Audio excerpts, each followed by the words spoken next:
we're going to dive into a really great video series of interviews where we're going to be talking about India inside and out, from different regions to different interests, to exploring so many different parts of this wonderful country many different times of the year. Our first interview will actually go into what should you do when thinking about India, how to plan, where to go, how to get started. So if you like what you're hearing, let's get started and give it a go. So Sheila, we have 2 weeks to explore India. Where do we start? Wow, that's a question. Yeah, well, let's just look at India as a country. You know, it's a country of 1.3 billion people.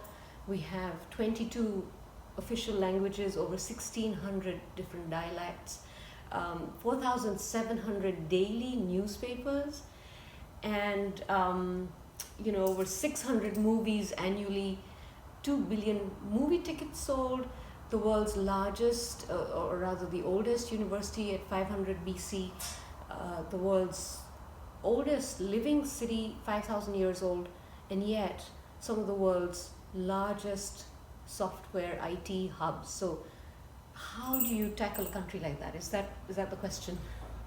Right. So I think in 2 weeks, Mia, it would be a challenge for anybody to say, well, I'm going to India and I want to do it all.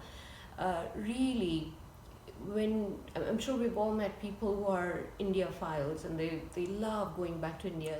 I think the best way to think of India is as a relationship, as opposed just to a 2-week affair. It's definitely not just a fling, if you want to call it that. If you want to develop a relationship with India, really think about going deeper and slowing it down, and working in a lot of the elements of meeting as many people,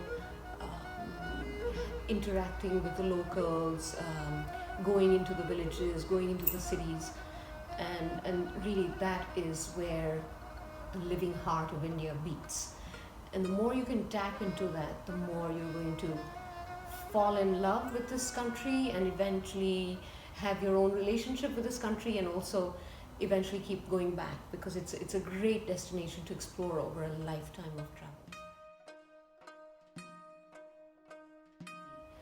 Get yourself a map and get yourself a pencil and look at India as this kind of an ice cream cone with this this tapering off at the bottom, and start sectioning off regions, which I would recommend that you do in a period of 2 weeks. So you're looking at the north, you're looking at the south, then you're looking at the east, and you're looking at the northwest, and then you're looking at the central part. You're looking at the far northeast, which is the north, the Seven Sisters states of Nagaland, Assam, and each region really, there's an optimum time to go. So you have, whether you're able to get away in the winter or in the summer or spring or fall, really that will inform where you will get the optimum conditions. So you're looking at the best time for the southern half of India, and the interior of India is probably when we have winter in North America. So, but if you wanted to go hiking and explore the mountainous regions in the Himalayas, then really the best time would be spring, fall, early summer. Even summer, into summer is great for exploring those regions.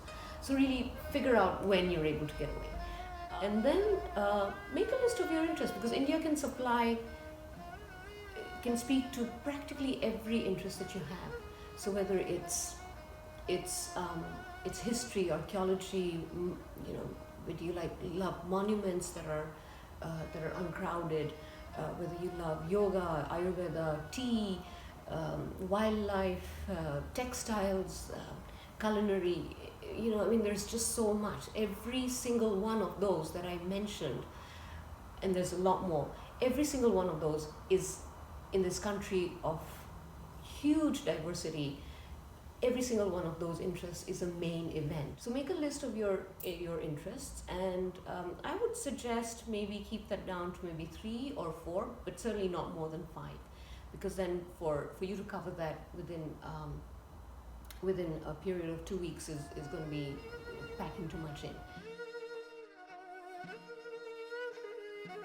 Certainly it's absolutely worth going to see the Taj Mahal, but then how can you really get into the pulse of the country? Really think about interacting with locals, going into villages, going into the cities, taking in a workshop, sitting down with an artisan, having a conversation over a cup of chai. Those are the moments that will infuse your travels and make you want to go back, will actually start your relationship with India. So to summarize everything, pretty much what we're doing is interpret India as a relationship, not a fling, not your typical summer fling, absolutely not. But next is to think about the regions, and every region has a story, every region has its own flair. And then within that region, to think about our interest groups, and of course, most importantly, time, whether it's in the summer, or in the spring, or in the fall. These are really great starting points for us to dive deeper into what we're going to explore more about India in our future series to come. And thank you very much. I'm very excited, and let's see what's in store for our next session. Thank you. Looking forward to it. Cheers. Cheers. Cheers. Here's a cup of chai. Lovely. Oh, this is fun. This is good. Healing. So there you have it. If you like what you heard, if you like what you saw, we have a really great article on exploring India as a first-timer. Go to the blog at EYHOtours.com, have a read, and we'll see you next time at our next